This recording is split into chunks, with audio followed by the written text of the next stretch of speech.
നമസ്കാരം. ഇന്ന് എൽദോസ് കുന്നപ്പള്ളിയുടെ ഒരു പോസ്റ്റാണ് വലിയ തോതിൽ ചർച്ചയായി മാറുന്നത്. വേറൊന്നുമല്ല, എൽദോസ് കുന്നപ്പള്ളി തൻ്റെ ഫേസ്ബുക്ക് പേജിൽ കുറിച്ചത് എങ്ങനെയാണ്: ഒരുപാട് വർഷത്തെ വരിക്കാരനും ആദ്യ വായനക്കാരനുമായ ശീലവും നിർത്തുന്നു.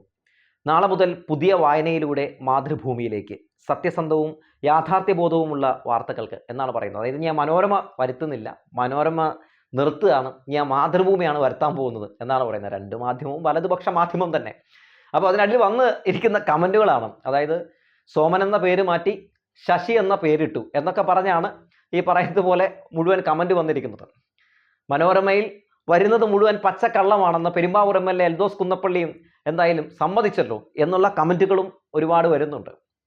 മലയാള മനോരമയൊക്കെ പണ്ടേ നിർത്തേണ്ടതായിരുന്നു എന്ന് പറയുകയാണ്. ഇതിൽ ഏറ്റവും പ്രധാനപ്പെട്ട ഒരു കാര്യം, കമ്മ്യൂണിസ്റ്റ് പാർട്ടി അധികാരത്തിൽ വന്നാൽ വിഷം കഴിച്ചു മരിക്കുമെന്ന് പറഞ്ഞ മാപ്പിളയ്ക്ക് ഇതിലും വലിയൊരു അടി കിട്ടാനില്ല. നിങ്ങൾ പടച്ചുവിടുന്ന വാർത്തകൾ മുഴുവൻ വിഷമാണെന്ന് കോൺഗ്രസിൻ്റെ ഒരു MLA തന്നെ പറയാതെ പറഞ്ഞിരിക്കുകയാണ്. അതായത് പരസ്യമായിട്ട് അദ്ദേഹം ഫേസ്ബുക്കിൽ പോസ്റ്റ് ഇടുകയാണ്, മനോരമ ഞാൻ നിർത്തുകയാണ്, ഇനി മാതൃഭൂമിയാണ് വരുത്താൻ പോകുന്നതെന്ന് പുള്ളി പറയുകയാണ്. മാതൃഭൂമിയുടെ അവസ്ഥയൊക്കെ എന്താണെന്ന് നമുക്കറിയാം. പുള്ളി പറയുകയാണ് ഞാൻ മനോരമ എന്തായാലും നിർത്തുകയാണെന്ന് പറയുകയാണ്. ഇതിപ്പോൾ വലിയ പൊല്ലാപ്പായിട്ട് മാറിയിട്ടുണ്ട് കോൺഗ്രസിന് തന്നെ. കാരണം കോൺഗ്രസ്സുകാർ ഈ മനോരമ പൊക്കി പിടിച്ചുകൊണ്ടാണല്ലോ പലയിടങ്ങളും പ്രസംഗിക്കുന്നത്. മാത്രമല്ല സതീശനൊക്കെ ഛർദ്ദിക്കുന്നത് മുഴുവൻ ഒരു വള്ളിയും പുള്ളിയും തെറ്റാതെ മാധ്യമങ്ങളിൽ, അതായത് മനോരമയിൽ ഇങ്ങനെ അച്ചടിച്ചു വരും. ഇപ്പോൾ ഇലക്ട്രൽ ബോണ്ടിൽ നിന്ന് പണം കൈപ്പറ്റിയിട്ടുണ്ട് CPM എന്ന് ഒരു പ്രസ്താവന, ഒരു പ്രതികരണം ആലപ്പുഴയിലിരുന്ന് പ്രതിപക്ഷ നേതാവ് നടത്തുകയാണ്. നമുക്കറിയാം SBI പുറത്തുവിട്ട ലിസ്റ്റിൽ CPIM 5 പൈസ പോലും മേടിച്ചിട്ടില്ല എന്ന് മാത്രമല്ല, ഈ ഇലക്ട്രൽ ബോണ്ടിൽ നിന്ന് സുപ്രീം കോടതി നിയമവിരുദ്ധമെന്ന് പറഞ്ഞ് ഈ ഇലക്ട്രൽ ബോണ്ടിൽ നിന്ന് പണം കൈപ്പറ്റിയിട്ടുള്ളത് കോൺഗ്രസും BJP മറ്റുള്ള പാർട്ടികളുമാണ്. ഈ വസ്തുത പുറത്തു കൊണ്ടുവന്നത് സീതാറാം യെച്ചൂരിയാണ്. നിയമ പോരാട്ടം നടത്തിയ CPM ആണ് എന്നെല്ലാവർക്കും അറിയാം. അപ്പോൾ അദ്ദേഹം ഒരു പുതിയ കള്ളം, അതൊരു പച്ചക്കള്ളം പറയുകയാണ്. അപ്പോൾ മാധ്യമപ്രവർത്തകർ അവിടെ നിന്ന് പറയുന്നുണ്ട്, സതീശ എന്തിൻ്റെ അടിസ്ഥാനത്തിലാണ് പറയുന്നത്? ഒരു പട്ടികയിൽ പോലും പറയുന്നില്ലല്ലോ CPM മേടിച്ചെന്ന്, പിന്നെ എന്തിൻ്റെ അടിസ്ഥാനത്തിലാണ് താങ്കൾ തെളിവുണ്ടെന്ന് പറയുന്നത് എന്നൊക്കെ ചോദിക്കുകയാണ്. അങ്ങനെ ചോദ്യം ചെയ്യപ്പെട്ടിട്ടും പിറ്റേ ദിവസത്തെ മനോരമയിൽ അതുപോലെ തന്നെ ഇലക്ട്രൽ ബോണ്ടിൽ നിന്ന് CPIM പണം കൈപ്പറ്റിയതിന് രേഖയുണ്ടെന്ന് പറഞ്ഞു വാർത്ത കൊടുത്ത ടീംസാണ് ഇവർ. അങ്ങനെ നിരവധി ഇടതുപക്ഷത്തിനെതിരെ നിരന്തരം വ്യാജ വാർത്ത ചെയ്യുന്ന ഒരു പത്രമാണ് ഈ മനോരമ എന്ന് എല്ലാവർക്കും അറിയാം. പലപ്പോഴും ഒരു അവസരത്തിൽ മുഖ്യമന്ത്രി പോലും മനോരമ പത്രം ഉയർത്തിപ്പിടിച്ചുകൊണ്ട് അതിലെ വ്യാജ വാർത്തകൾ ചൂണ്ടിക്കാണിച്ച സംഭവമൊക്കെ നമ്മൾ കണ്ടിട്ടുള്ളതാണ്. അതുപോലെ തന്നെ പലപ്പോഴും രാജീവ് ഏട്ടനാണെങ്കിലും അല്ലെങ്കിൽ രാജേഷ് ഏട്ടനാണെങ്കിലും ഒക്കെ നിരവധി തവണ ഈ മന്ത്രിമാരൊക്കെ പലപ്പോഴും പല സമയത്തും ഈ പറയുന്നത് പോലെ മനോരമയിലെ കൊടിയ വിഷം ചൂണ്ടിക്കാണിച്ചിട്ടുള്ളതാണ്. ഇപ്പോൾ ദാ ഈ കോൺഗ്രസ് MLA എൽദോസ് കുന്നപ്പള്ളിയും ചൂണ്ടിക്കാണിക്കുന്നത് അത് തന്നെയാണ്. അത് ശരിയാണ്, അതായത് CPIM പറഞ്ഞത് കറക്റ്റാണ് എന്ന് പറയാതെ പറഞ്ഞിരിക്കുകയാണ്. മനോരമയിൽ വരുന്ന വാർത്ത ഭൂരിഭാഗവും, അതായത് ഇടതുപക്ഷത്തിനെതിരെ സർക്കാരിനെതിരെ വരുന്ന വാർത്തകൾ മുഴുവൻ വ്യാജമാണെന്നും ചില അജണ്ടകളുടെ ഭാഗമായാണെന്നും എത്രയോ വട്ടം ഗോവിന്ദ മാഷ് അടക്കമുള്ള ആളുകൾ പറഞ്ഞിട്ടുണ്ട്. അത് ശരിവെക്കുകയല്ലേ സത്യത്തിൽ എൽദോസ് കുന്നപ്പള്ളി? പരസ്യമായി അദ്ദേഹം ഇങ്ങനെ ഒരു പോസ്റ്റ് ഇടണമെങ്കിൽ അദ്ദേഹത്തിന് നന്നായി തന്നെ തോന്നിക്കാണണം. അതല്ലേ നമ്മൾ ഇതിൽ നിന്ന് മനസ്സിലാക്കേണ്ടത്. എന്തായാലും ഇപ്പോൾ പൊതുവെ മലയാള മനോരമയുടെ വരിക്കാരൊക്കെ കുറഞ്ഞിട്ടുണ്ട്. മനോരമ റിപ്പോർട്ട് ചെയ്യുന്ന വാർത്തകളിൽ എത്രത്തോളം വാസ്തവമുണ്ട് എന്നൊക്കെ ആളുകൾക്ക് വലിയ സംശയവുമാണ്. ആ ഒരു ലെവലിലേക്ക് കൊണ്ടുപോയി എത്തിച്ചതും മനോരമ തന്നെയാണ്. കടുത്ത ഇടത് വിരുദ്ധതയിൽ നിന്ന് പുറത്തു വന്ന വാർത്തകളിൽ വലിയ തോതിൽ വ്യാജ പ്രചരണങ്ങളും വ്യാജ വാർത്തയും അങ്ങ് കയറി വരാൻ തുടങ്ങിയപ്പോൾ ഞാൻ എന്തിനാണോ പൈസ കൊടുത്തിട്ട് രാവിലെ തന്നെ പച്ചക്കള്ളം വായിക്കുന്നത് അല്ലെങ്കിൽ കുത്തിത്തിരിപ്പ് വായിക്കുന്നത് എന്ന് ജനങ്ങൾക്ക് തോന്നിയാൽ തെറ്റു പറയാൻ കഴിയില്ല. അണമുട്ടിയാൽ ചേരയും കടിക്കുമെന്ന് പറയുന്നത് പോലെ പുള്ളിക്കും തോന്നിക്കാണും. അതുകൊണ്ട് പുള്ളിയും കൈവിട്ടു. സ്വാഭാവികമായിട്ടും ഒരു കോൺഗ്രസ് നേതാവും ഒരു കോൺഗ്രസ് MLAയും ഒരു കോൺഗ്രസ് MPയും പറയില്ല മനോരമ ഞാൻ വരുത്തില്ല എന്ന്. പക്ഷേ ഇദ്ദേഹം പറയുന്നു ഞാൻ നിർത്തി എന്ന് അദ്ദേഹം തന്നെ പറയുകയാണ്. അത്രത്തോളം ആൾക്ക് മനസ്സിലായിട്ട് ഇനി കുറച്ച് കഴിയുമ്പോൾ മാതൃഭൂമി നിർത്തുമല്ലോ എന്നൊക്കെ നമുക്ക് കണ്ടറിയാം. എന്തായാലും അതൊക്കെ നമുക്ക് പിന്നെ പൊതുവെ നോക്കി നമുക്ക് കണ്ട് അതിനെപ്പറ്റി വിശകലനം ചെയ്യുന്നതാകും നല്ലത്. എൽദോസ് കുന്നപ്പള്ളിയുടെ കേസായതുകൊണ്ട് പിന്നെ ഒരു കാര്യമുണ്ട് കേട്ടോ, പുള്ളി ഇങ്ങനെയുള്ള കാര്യങ്ങളൊക്കെ എന്തായാലും വളരെ വസ്തുതാപരമായിട്ട് അങ്ങ് തുറന്ന് പറയും. നമ്മൾ കണ്ടതാണല്ലോ. അതായത് പാർട്ടി കോൺഗ്രസ് നടക്കുന്ന സമയത്ത് നമ്മുടെ തോമസ് മാഷ് പരിപാടി പങ്കെടുക്കാൻ പോവുകയാണ്. ആ പരിപാടിയെ പങ്കെടുക്കാൻ പോകുന്ന തോമസ് മാഷിനെതിരെ വലിയ രീതിയിലുള്ള CPMൻ്റെ പാർട്ടി കോൺഗ്രസ്സിൽ പങ്കെടുക്കരുത്, നമ്മുടെ നേതാക്കന്മാർ പങ്കെടുക്കരുത് എന്ന് പറഞ്ഞ് തോമസ് മാഷിനെ വിലക്കുന്നു.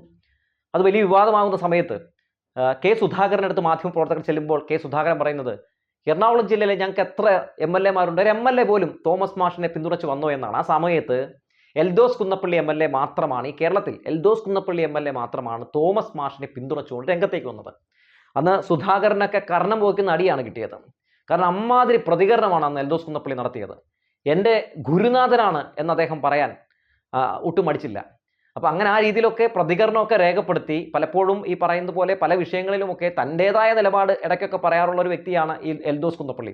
അതുകൊണ്ട് ഈ മനോരമയെ പറ്റി പറഞ്ഞിരിക്കുന്ന കാര്യവും അദ്ദേഹം വളരെ എന്താണ് അദ്ദേഹം ഉദ്ദേശിച്ചിട്ടുള്ളത്, അല്ലെങ്കിൽ അദ്ദേഹം എന്തുകൊണ്ടാവാം അങ്ങനെ പറയുന്നതെന്നൊക്കെ നമുക്ക് ഊഹിച്ചെടുക്കാവുന്നതേ ഉള്ളൂ. ഇങ്ങനെയൊക്കെ ആണെങ്കിലും എൽദോസ് കുന്നപ്പള്ളിയുടെ അവസ്ഥ പരിതാപകരമാണ്. ഒരു യുവതി തന്നെ പീഡിപ്പിച്ചു എന്ന് പറഞ്ഞ് രംഗത്തേക്ക് വന്നതും ഇപ്പോൾ ക്രൈംബ്രാഞ്ച് സമർപ്പിച്ചിരിക്കുന്ന കുറ്റപത്രത്തിൽ ബലാത്സംഗവും വധശ്രമവും ഒക്കെ ഈ എൽദോസ് കുന്നപ്പള്ളിക്കെതിരെ ചുമത്തിയിട്ടുണ്ട്. അങ്ങനെ ചുമത്തിയെന്ന് മാത്രമല്ല, അതിൽ എന്തൊക്കെയാണ് കൊടുത്തിരിക്കുന്നത്, അതായത് അദ്ദേഹം ഈ പറയുന്ന കുന്നത്തുനാടും തൃക്കാക്കരയിലും ഒക്കെ കൊണ്ടുപോയി ഈ യുവതിയെ പീഡിപ്പിച്ചു എന്ന് മാത്രമല്ല കുറ്റപത്രത്തിൽ പറയുന്നത്. അതായത് തള്ളിയിട്ട് കൊലപ്പെടുത്താൻ, കോവളത്ത് കൊണ്ടുപോയി തള്ളിയിട്ട് കൊലപ്പെടുത്താൻ ശ്രമം നടത്തിയെന്ന് കൂടി അതിൽ പറയുന്നുണ്ട്. അപ്പോൾ അതുകൊണ്ട് ആകെ പെട്ടിരിക്കുകയാണ് എൽദോസ് കുന്നപ്പള്ളി. പെട്ടിരിക്കുന്ന സമയത്ത് ഇനിയിപ്പോൾ എൽദോസ് കുന്നപ്പള്ളിക്ക് പ്രത്യേകിച്ച് ഒന്നും നോക്കാനില്ല. കാരണം ഈ സാഹചര്യത്തിൽ കോൺഗ്രസ് പോലും പിന്തുണയ്ക്കുന്നില്ല, കോൺഗ്രസ് പാർട്ടി പോലും കൂടെ നിൽക്കാത്ത സാഹചര്യമുണ്ട്. അപ്പോൾ പിന്നെ ഈ പറയുന്ന പോലെ സത്യം വിളിച്ചു പറയാമല്ലോ, അതുകൊണ്ടാണ് അദ്ദേഹം ഇങ്ങനെ വിളിച്ചു പറഞ്ഞത് എന്ന രീതിയിലുള്ള കമന്റുകളും പ്രതികരണങ്ങളും ഒക്കെ സമൂഹത്തിൽ ഉയർന്നു വരുന്നുണ്ട് കേട്ടോ. പലപ്പോഴും വിവാദങ്ങളിലൂടെ വാർത്തകൾ നിറഞ്ഞു നിൽക്കാൻ ആഗ്രഹിക്കുന്ന ഒരു വ്യക്തിയാണ് ഈ എൽദോസ് കുന്നപ്പള്ളി, നമുക്കറിയാമല്ലോ. എനിക്ക് അടുത്ത ജന്മത്തിൽ പശു ആവണം, അതുപോലെ തന്നെ എനിക്ക് ശാസ്ത്രജ്ഞനാവണം എന്നായിരുന്നു എൻ്റെ ആഗ്രഹം. അങ്ങനെയൊക്കെ പറഞ്ഞ് വളരെ രസകരമായ, കൗതുകരമായിട്ടുള്ള, വിചിത്രമായിട്ടുള്ള പ്രതികരണങ്ങൾ രേഖപ്പെടുത്തി പലപ്പോഴും മാധ്യമങ്ങളിൽ, വാർത്തകളിൽ ഇടം നേടുന്ന ഒരു വ്യക്തിയാണ് എൽദോസ് കുന്നപ്പള്ളി. അതുകൊണ്ട് എൽദോസ് കുന്നപ്പള്ളി ഇങ്ങനെയുള്ള കാര്യങ്ങളൊക്കെ ഇടയ്ക്ക് ഇങ്ങനെ ചാടി പറയും. എന്തായാലും ഇപ്പോൾ ചാടി പറഞ്ഞ കാര്യം കോൺഗ്രസിലെ എല്ലാവർക്കും വലിയ അടിയായി മാറിയിട്ടുണ്ട്. എന്തായാലും ഇതുമായി ബന്ധപ്പെട്ട് മാധ്യമങ്ങളൊന്നും ഒരു ചോദ്യം ചോദിക്കാനുള്ള സാധ്യതയില്ല. അങ്ങനെ ആരെങ്കിലും ഈ പറയുമ്പോൾ സതീഷ് ചേട്ടൻ്റെ അടുത്തോ അല്ലെങ്കിൽ വേറെ സുധാകരേട്ടൻ്റെ അടുത്തോ ഒക്കെ ചോദിച്ചിട്ടുണ്ടെങ്കിൽ പെട്ടുപോകും കേട്ടോ. എന്തുകൊണ്ടാണ് എൽദോസ് കുന്നപ്പള്ളി മനോരമ നിർത്തിയതെന്ന് ചോദിച്ചാൽ പെട്ടുപോയി. ഈ നവകേരള സദസ്സ് നടക്കുന്ന സമയത്ത് എൽദോസ് കുന്നപ്പള്ളിയുടെ മണ്ഡലത്തിലാണല്ലോ നവകേരള ബസ് വരുന്ന സമയത്ത് യൂത്ത് കോൺഗ്രസ്സുകാരും KSUവും ഷൂ ഒക്കെ എറിഞ്ഞ് വലിയ വിവാദമുണ്ടായത്. ആ സമയത്ത് എൽദോസ് കുന്നപ്പള്ളിയെ അവിടെ കുറച്ച് ആളുകൾ ആക്രമിച്ചു എന്നൊക്കെ അദ്ദേഹം പറയുന്നു. എനിക്കിനി എഴുന്നേറ്റ് പോലും നിൽക്കാൻ പറ്റില്ലാത്ത അവസ്ഥയാണ് എന്നൊക്കെയാണ് എൽദോസ് കുന്നപ്പള്ളി അന്ന് പറഞ്ഞിരുന്നത്. പക്ഷേ 2-3 ദിവസം കഴിഞ്ഞപ്പോൾ എന്താ പറയണ്ടേ, കുതിര പോണേക്കാൾ സ്പീഡിൽ വാണം വിട്ടുകൊണ്ട് ഒരൊറ്റ പോക്ക് പോകുന്ന എൽദോസ് കുന്നപ്പള്ളിയാണ് നമ്മൾ കണ്ടത്. അതുകൊണ്ട് അഭിനയിക്കാനും നന്നായിട്ട് അറിയാവുന്ന ഒരു വ്യക്തിയാണ് എന്ന് ഞാൻ പറയേണ്ട കാര്യമില്ല. പിന്നെ നന്നായിട്ട് കവിത കൂടി ചൊല്ലുന്ന ഒരു വ്യക്തിയാണ് കേട്ടോ എൽദോസ് കുന്നപ്പള്ളി. ആരും ചിരിക്കില്ലെങ്കിൽ ഞാൻ എൽദോസ് കുന്നപ്പള്ളിയുടെ ഒരു ലേറ്റസ്റ്റ് കവിത കൂടി ഇതിൽ ഇൻക്ലൂഡ് ചെയ്യുന്നുണ്ട്. ഞാൻ ഈ നാട്ടിലെ പാവം പ്രജ, അങ്ങീ കാട്ടിലെ സിടുവരാജൻ. ഞാൻ ഈ നാട്ടിലെ പാവം പ്രജ, അങ്ങീ കാട്ടിലെ സിടുവരാജൻ. അങ്ങയെ ട്രോളുക അല്ല പ്രഭു, എത്ര പറഞ്ഞാലും മേസില്ലെന്നാലും, എത്ര പറഞ്ഞാലും ഏസില്ലെന്നാലും സത്രം ഒരെണ്ണം ഞാൻ പറഞ്ഞു വെക്കാം. ഞാൻ ഈ നാട്ടിലെ പാവം പ്രജ, അങ്ങീ കാട്ടിലെ സിടുവരാജൻ. അങ്ങയെ ട്രോളുകയല്ല പ്രഭു, എത്ര പറഞ്ഞാലും ഏസില്ലെന്നെനിക്കറിയാം. സത്രം ഒരെണ്ണം ഞാൻ പറഞ്ഞു വെക്കാം. സദസ്സൊഴിയുമ്പോൾ ചെന്നു കയറാൻ സർവം നാശോന്മുഖമാവും നേരം, സർവം നാശോന്മുഖമാകും നേരം. സദസ്സൊഴിയുമ്പോൾ ചെന്നു കയറാൻ സത്രം ഒരെണ്ണം ഞാൻ പറഞ്ഞു വെക്കാം. പട്ടിണി, കൊലക്കയററ്റ ബന്ധുക്കൾ, ചീറ്റപ്പുലി, പന്നി, ആനശല്യം,